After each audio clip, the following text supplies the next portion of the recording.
everyone, I have exciting news. Truly Me 83 has returned to the collection.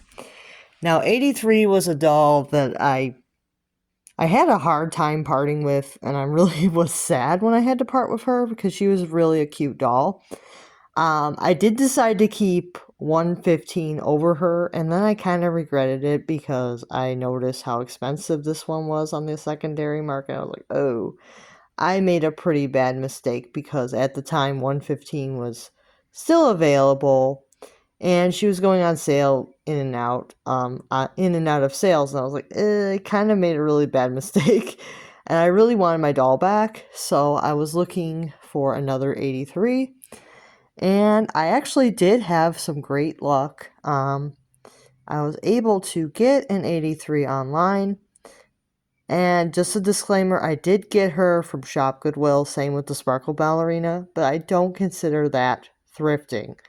I do not consider Shop Goodwill getting something from a thrift store because you're paying way more than you would have paid if you had bought it at the actual store. It's going to be a lot more expensive, so it's not thrifting. I do not consider buying things from Shop Goodwill actually thrifting anything because you're overpaying in a lot of cases for items that would not have gone that crazy expensive at the store.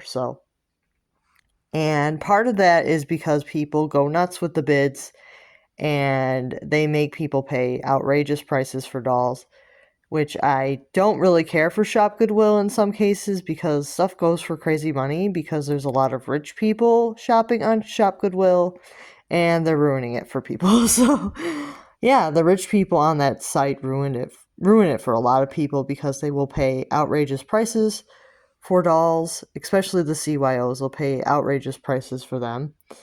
And then just get them because they want these dolls so bad that they'll pay outrageous prices.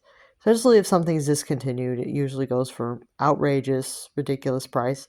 So I was very lucky to get this doll for under 100 on Shop Goodwill. I was like, how did that happen? Because I fully expected somebody to outbid me and just take it because people are nuts on that site. But her hair isn't perfect, and that may be why somebody was like, I don't want to pay over 100 for that. The hair is not perfect.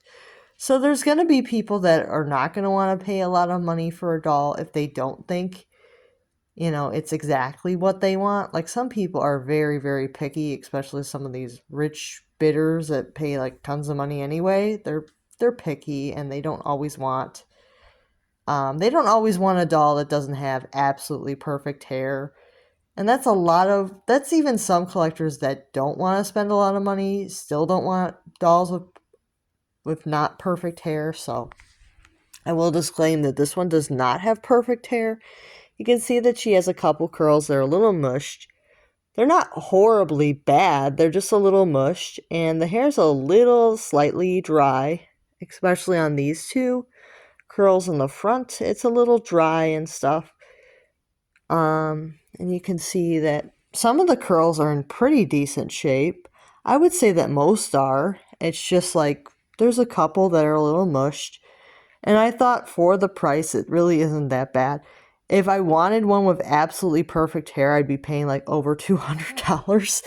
And that to me seems a little excessive when the doll's original price was nowhere near $200. She was like 115 maybe originally. So I was not looking to spend that kind of money for a doll with absolutely perfect hair if I could get this one for like a little bit less, because at the end of the day, the doll's hair is not going to be perfect forever unless you like just keep her on a shelf and you don't ever touch her. And it's like sometimes I actually just want to enjoy. I actually just want to enjoy them. So, if they're not perfect, maybe I won't have to worry so much. I do like her. I do think that she is a really pretty doll, but I think at some point she is a little bit overrated because there are similar dolls that you can get now. So I understand that some people still really want her. I definitely did want to replace her, and I did feel sad when I had to let her go because she is a really cute doll. I did buy 125 kind of as a replacement, and then I decided I still wanted the 83, so So I have 125 as well, and I have 115, which are the two similar dolls to this one. So if you guys do want to see a comparison between the three, I can do that, of course, because now I have all three of them again. I can totally do a comparison and give like any kind of advice if you guys want. Um, I'm actually really happy to have this girl again. She's so pretty. And I will say that she does have some minor flaws, like all Shop Goodwill dolls, they all do. She's got this little mark underneath her chin here, like in the back. It's not noticeable when she's like standing straight up. You can't see it, but it's there. And she does have some highlighter marks on her legs.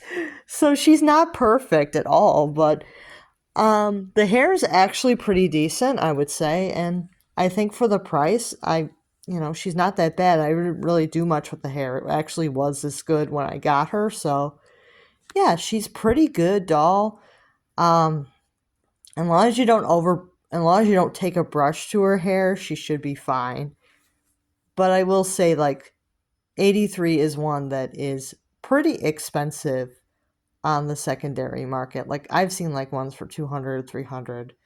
I personally didn't want to pay that unless it was like I had to have her again and I didn't want anything else, maybe, but I was like really happy to get a good deal on her. So yeah, if you guys do want to see some comparisons, I can do it sometime soon. I kind of have like a pretty crazy life right now, but if there's time, I definitely will do some comparisons. So let me know. I'll see you guys soon.